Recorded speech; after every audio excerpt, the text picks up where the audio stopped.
because they're having a conversation about stagnation from a technological standpoint. And Peter Thiel believes that we are technologically. Hey guys, if y'all see that bug, you know what to do. You gotta kill it, because I don't do bugs. I just sent him, I was gonna get him, and now I don't know where he's at. So little bug. If you don't want this to be your last day on earth, I suggest you run out that door under that thing, because my cats are not gonna show you no mercy.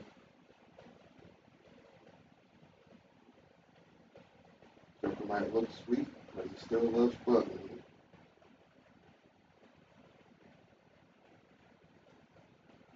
Harley Quinn is taught not to sin, but that don't mean she won't back the bugs again. I'm just joking, right? All right, so the Antichrist just hosted a live in-person event, which was sold out. And during this event, the Antichrist explained in a four-part lecture series format who he believes the actual Antichrist is, as well as the exact scenario that has to take place in order to usher in the actual Antichrist to society. Now, I understand that what I just said is extremely confusing, ironic, and simply unbelievable. I get it. But this is only true if you believe that Peter Thiel is the Antichrist. And a lot of people believe that Peter Thiel is the Antichrist. Now, I will say this in all honesty. The evidence is very compelling.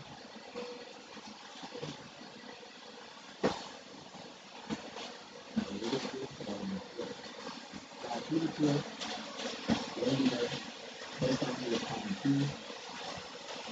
So people want who you are. Palantir is the world's largest surveillance company, who also just so happens to be one of the largest government contractors in the entire world. Now, you can understand how that could be potentially problematic, especially as we have these conversations about the Antichrist, right? Now, Peter Thiel, he hosted this event. It was in San Francisco. It's sold out. So he had part one of this event. So it's a four-part lecture series. Part one was just 2 days ago. Part two is coming up next week. Now, if anybody has tickets, hey, hit my email. I would love to go. I have no problem going to San Francisco. I'm already in California. I want to see what he's saying. So hit my email and let's negotiate because I want to see what he's saying. Because this is a closed event. There's no cameras. It's there's no live stream. So only the individuals who are in the room actually know what's going on. And there's not that many people in there, right? Now we do have some images that are coming from the event, and we also have some direct feedback from the audience as to what they think about the words that Peter Thiel was in part one. Now, this is one of the images that comes from the event. So this is somebody who believes that Peter Thiel is, I don't know if this is I don't know if he's truly believes this, but there is a quote that says that we've been looking for a Messiah to bring the end times in. So this is her right here. I'm not going back anymore. So she said, we've been looking for a Messiah to bring in the end times. She calls herself Satan's baby girl. I'm not going to vacuum a baby. And she said, we believe that Peter Thiel is the Antichrist we've been looking for. So I can only assume that this is satire, but maybe she actually believes this. I hope not, but you never know. We live in a crazy world. I want to show you something real quick. I'm not sure if you've seen this. You probably have, you probably haven't. I don't know. But there was an interview that Peter Thiel did with Ross Beacon.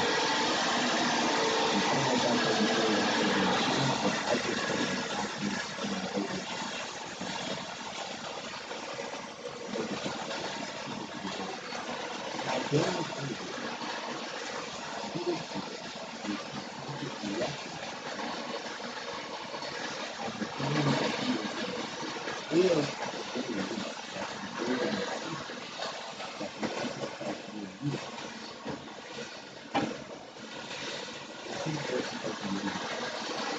We also talk about transhumanism and Christianity. I think that transhumanism and Christianity, those two views, were even more interesting than what we talk about now. Because what he said about transhumanism and Christianity, I believe, given the position that he's in from a technological standpoint and the resources that he has, I believe that he could actually make something like that possible. Anyway, let's start with this clip right here, and then, as always, we'll have a conversation. All right, let's go. That if we hadn't had the internet, maybe it would have been worse. AI is better. It's better than the alternative, and the alternative is nothing at all. Because here's one place where the stagnationist arguments are so reinforced. The fact that we're only talking about AI, I feel, is always an implicit acknowledgement that, but for AI, we are like in almost total stagnation. But the world of AI is clearly filled with people who, at the very least, seem to have more utopian, transformative, whatever it may be called, view of the technology than we expected here. Right? And you mentioned earlier the idea that the modern world used to promise radical efficiency in 2010. It seems very clearly that a number of people deeply involved in artificial intelligence see it as a kind of mechanism for transhumanism, for transcendence of our mortal flesh, and either some kind of creation of successive species or some kind of merger of mind and species. And do you think that's just all kind of irrelevant fantasy? Or do you think it's just hype? Do you think people are trying to raise money by pretending that we're going to build a machine down? Right?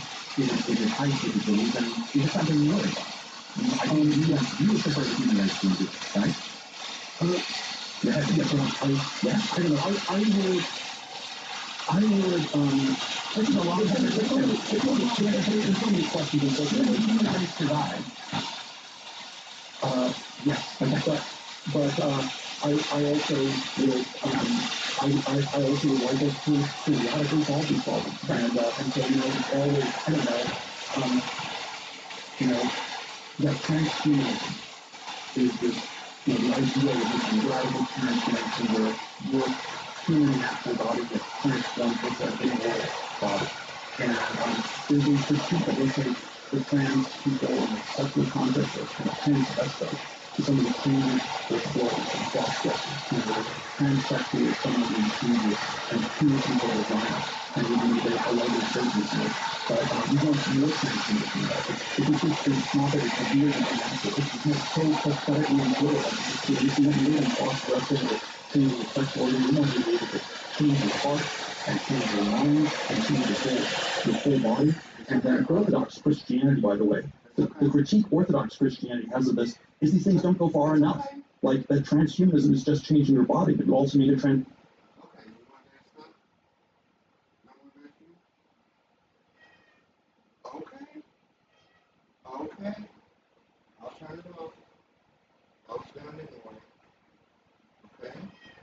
Oh, I'm sorry. I was trying to get the bug to come out of there, and I don't know where it went. But if he's not out of here by now, y'all are gonna need him. So I hate bugs. I don't like killing stuff, but I hate bugs, man. My OCD and bugs, OCD and bugs don't get along, and I'm a germaphobe on top of that. So he literally picked the wrong one, y'all. And I got 2 cats. He couldn't have picked a worse house to stumble upon too.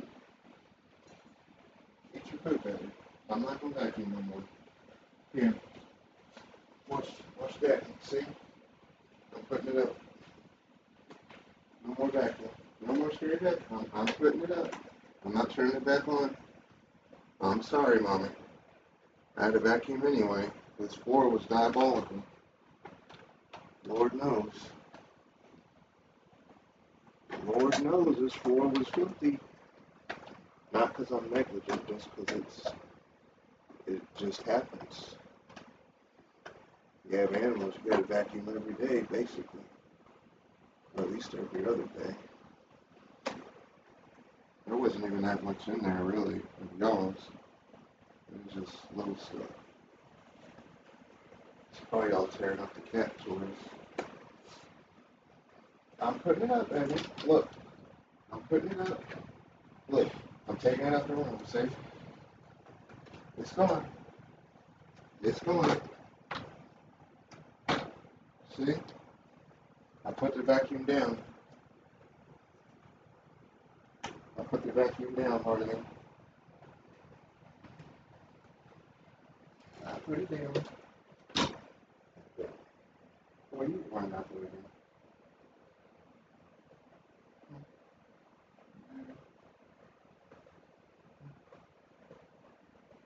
Yeah, baby.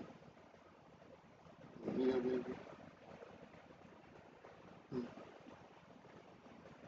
Yeah, baby.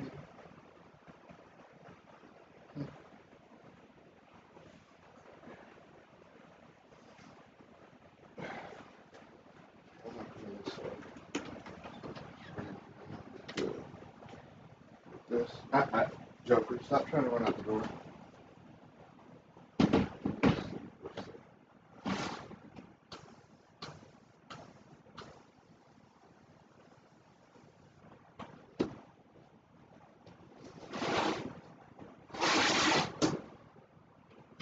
gonna go get it in a minute, okay? I just sprayed it with some of the flea stuff just in case. Because we're up in the woods now, so I gotta keep it good for 2 days. Here, get in this one. You get in this one. Here, here you go. You can get in that one. That was good too. That was good too.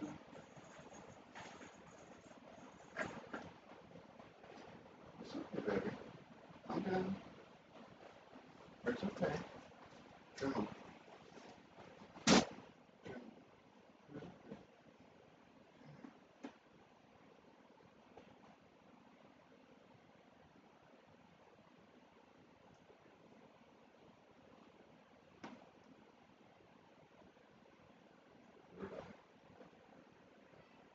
Yeah.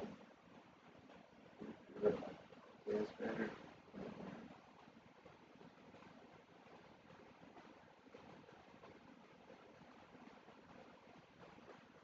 Okay.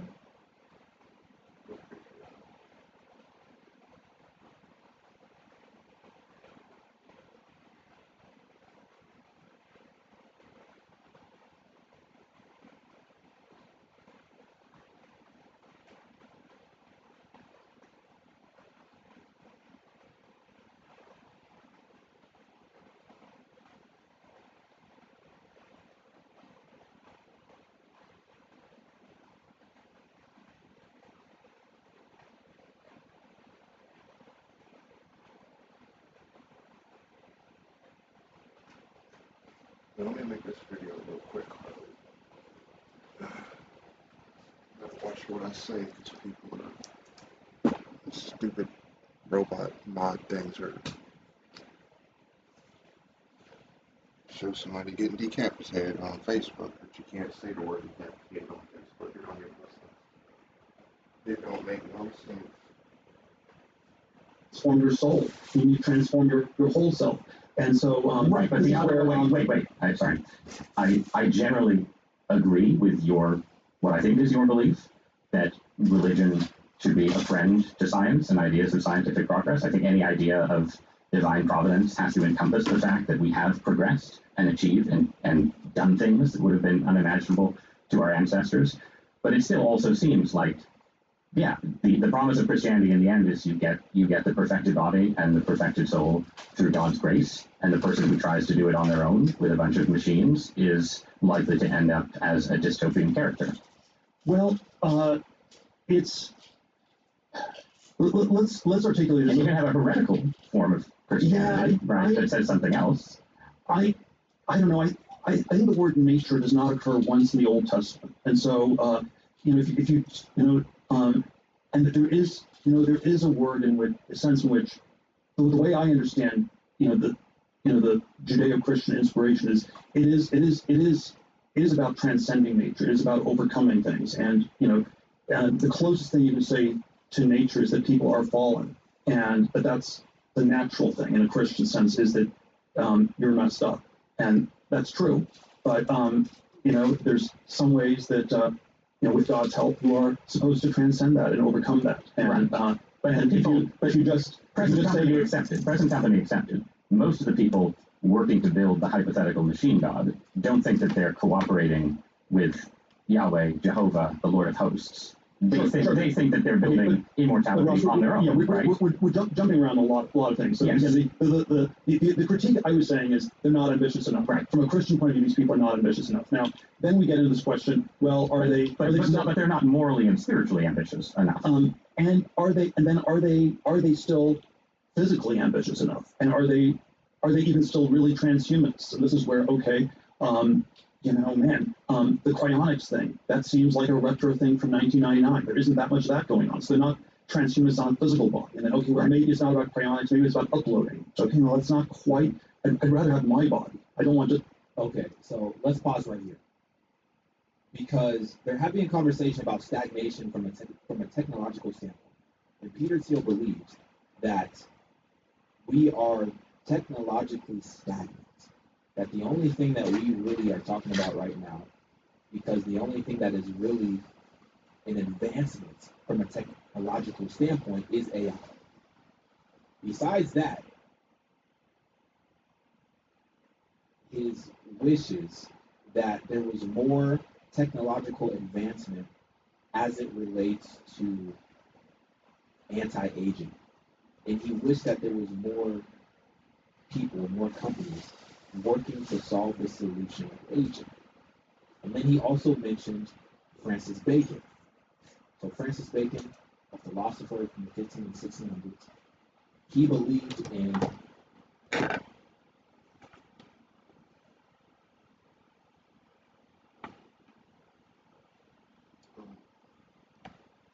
and then he also mentioned Francis Bacon. So Francis Bacon, a philosopher from the 15 and 1600s, he believed in immortality. He believed that we could literally live forever in this body, which is very interesting. Now, he's not the first philosopher to have that type of belief, but he is probably the first one to be that extreme. Like, for example, before him was Plato. So Plato believed that we could also be immortal, but he didn't actually believe from like a physical immortality standpoint. Plato believed that we could be immortal based on our legacy. So the work that we do here on earth, and us releasing that work to the world, and the legacy that is established from that work, could ultimately make us immortal. That's what Plato believed. But Francis Bacon took it a step further, and he said that we are going to get to a point where, from a scientific standpoint, using technology, we will become immortal. This body will not pass away. Which is very interesting.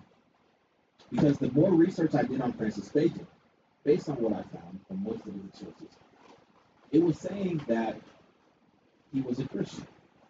Now, I don't know the exact beliefs and his exact theology, but it was saying that he was a Christian. And even more interesting, he said that he being Francis Bacon said that he didn't want to just live forever just so he can, please his flesh, basically, and just live selfishly. But he wanted to live forever so that he could continue to obtain wisdom, and so that he could give back to people in need, so that he could be of service, so that he could essentially glorify God. That's why he wanted to live forever. So when you think about it in that perspective, it's actually very interesting. But then you got to step back and you got to say, well, God is offering us eternal life in Him. He is promising us a new body.